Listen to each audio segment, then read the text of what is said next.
In the time of Musa alayhi salam, the Pharaoh, the Fir'aun, was approached by his council people. And they said to the Fir'aun, what will you do about Musa? And Fir'aun answered, and this is enshrined in Surah Al-A'raf, verse 127. Fir'aun answered, we will kill their young men, and we will keep the women alive, for surely we have irresistible power over them. Musa alayhi salam responded to this. How did he answer? Did he speak about getting weapons? Did he speak about a huge army? Musa answered, said to his people, seek your help from Allah and be patient. Surely the earth is Allah's, and He gives it to whom He pleases from His worshippers.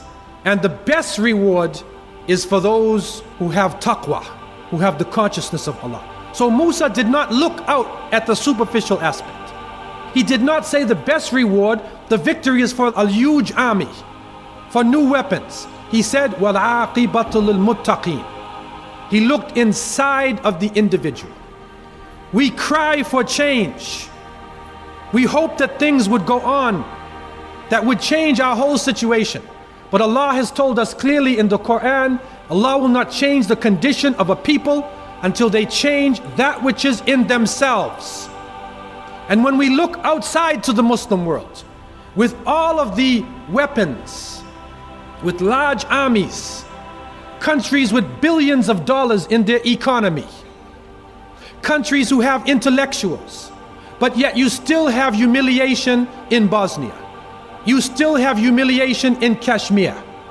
You still have attack and humiliation in Philistine. Why is that? Because something on the inside, something needs to be changed on the inside.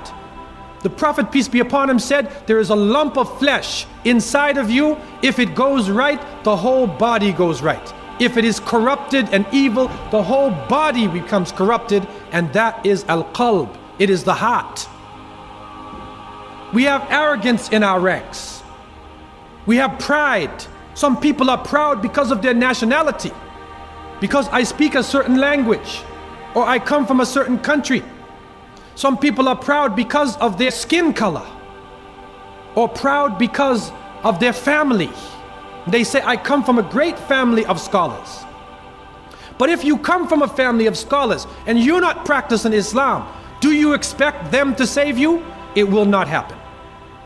And so the change comes from within.